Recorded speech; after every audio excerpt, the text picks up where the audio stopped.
Well, we're going to spend some time later talking about the new notification of proposed rule amendments and invitation for comments sent out by the Nigerian Stock Exchange in relation to a few matters on Market Street. Let's leave that till towards the end of the program in case you've seen it. But again, we'll just mention that just to bring everyone up to speed. But let's talk about financial literacy, investment, knowledge, and how do we increase the level of participation in the Nigerian markets. About 200 million Nigerian people. Well, if you go by some figures, we're just about 180 million. So, plus or minus. But we have just far less than 10% of those on Market Street. So, why is that really so? And what can we do from both policy and other parts? What do we do to get more Nigerians in the market?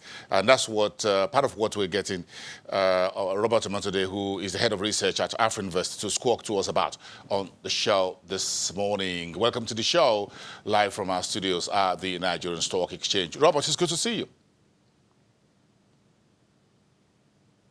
Thank you very much, Boston.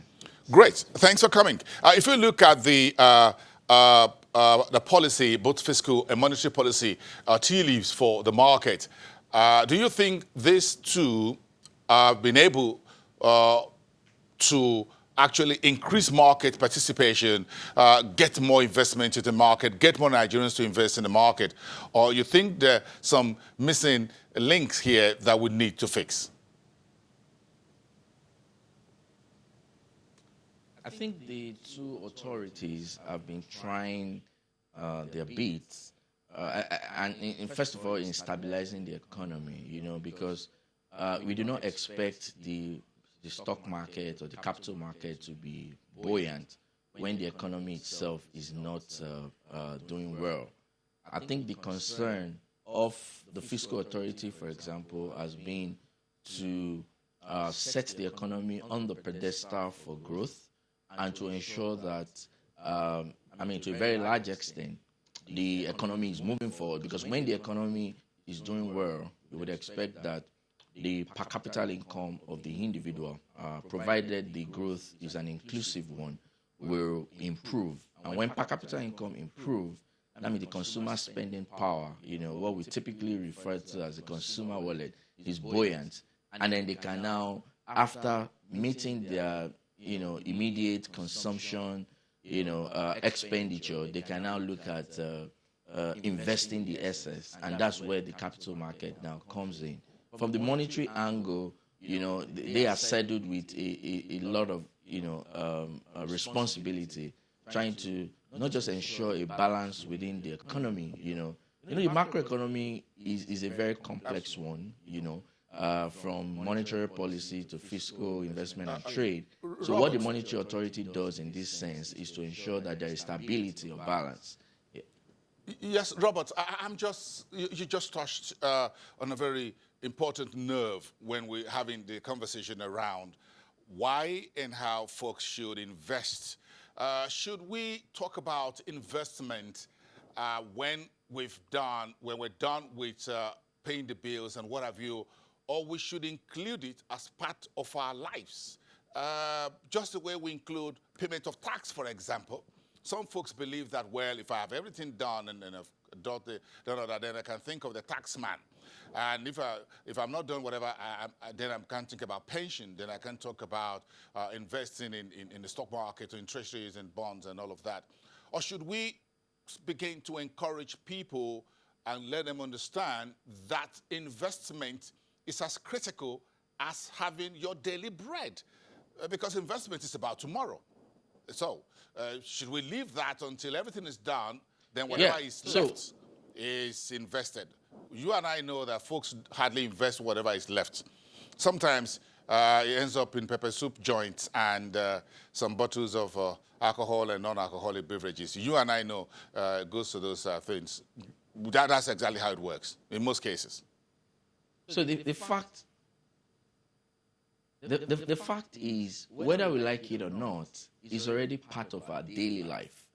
Like you mentioned, if you're in an employment, even if what you earn is not what could typically take you home, a typical organization is expected to have, pension, what we call contributory pension, for their employees. And when they do that, they are contributing through, a PFA, for example, who is now supposed to invest whatever is contributed on a monthly basis in various asset classes available, from equities to fixed income. No, but besides that, the investment opportunities or platforms that we have, so talking about the capital market, whether in the fixed income or the equity end, it's able to attract investment not just from domestic savers or domestic investors alone, but also from the foreign investment or foreign portfolio investment, that are coming into the country. So it's not a debatable question as to whether we should include it as part of our daily life, because by regulation, somewhat, it's already included in our daily life. The parts that I think we're trying to address is for individuals, who make up the large part of our economy, the informal sector, for example, as we often talk about, based on UNDP figure, is accounting for about 57% of our economy, of our GDP, and these are the guys, that are involved in the small, medium scale, micro, small, medium, and medium scale enterprises, and these are the guys that, we really need to encourage, as to how they should position their future in terms of investment, in the capital market, maybe not only in the capital market, but in other facets of our life, say in the real sector. So, again, it's not a question that we can debate whether we should make it part of our daily life, because it's something that is already here. So now the issue will be, why are people not investing? And that's why I was speaking to the broader macroeconomic perspective, that to say, when you look at the economy on a broader scale, people tend to want to invest, after they're even able to meet their immediate need.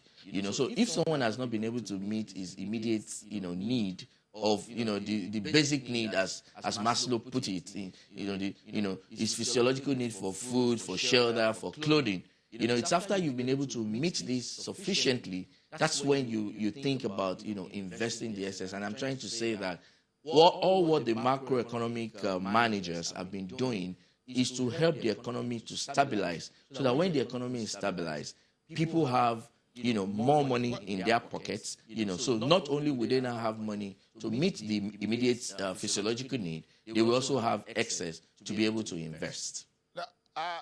Okay, well said.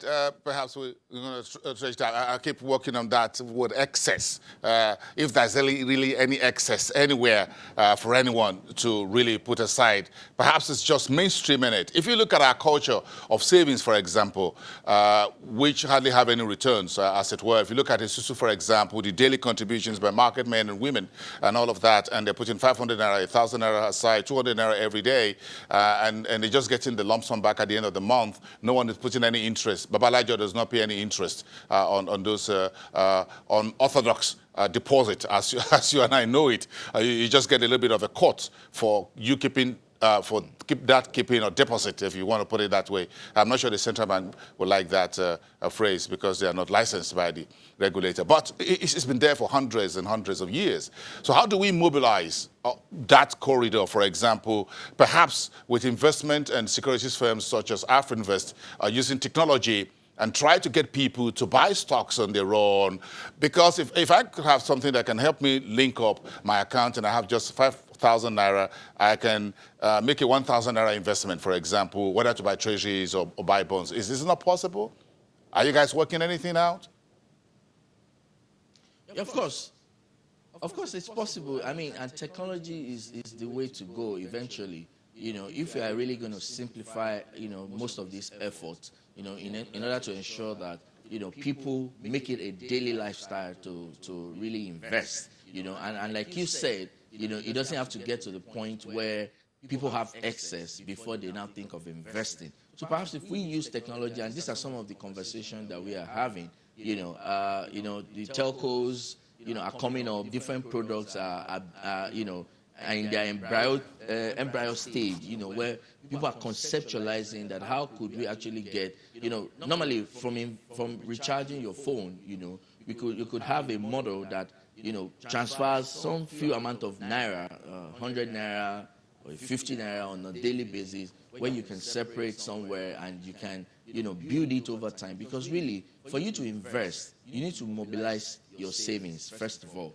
Which is why I would think that most people, like you said, this has been on for a very long time. The informal way of savings, through the Isusu, model, where people just, contribute. It's a contributory stream, and then somebody takes, the bulk contribution, after a while. So some will argue that perhaps the first person to take the bulk contribution benefits the most, because the person that can then in turn take the bulk and invest, to earn a return, while others earn 0% on their, on their savings. But again, maybe that is the way to take it from, because this sort of savings scheme is happening, informally on a large scale. You will never you never can tell. Even the so-called sophisticated guys are even into this, just to mobilize savings and then use it to invest, afterwards. Perhaps you lose some time value during the process where you are, saving. Because again, when you look at most of the products that we have, traditionally, maybe about 20 to 30 years ago, when you save your money in the bank, it's indeed a savings account, right? Where the bank will not allow you to access your withdrawal for maybe more than once, I think twice in a month, and people had that culture of, building wealth over time, after which you can then mobilize them into some form of investment. But this day and age, technology is making it so easy. When you have your ATM in your pocket, it's as good as having cash in your pocket, because everywhere you go, and even if you don't have your ATM, with your phone, your USSD code gives you direct access to your account, and then you can just spend even without thinking. But there has to be a way to, remobilize that culture of saving, because you can't really build the culture of investment without first saving, right? And that is why some people will, get into some form of a saving plan.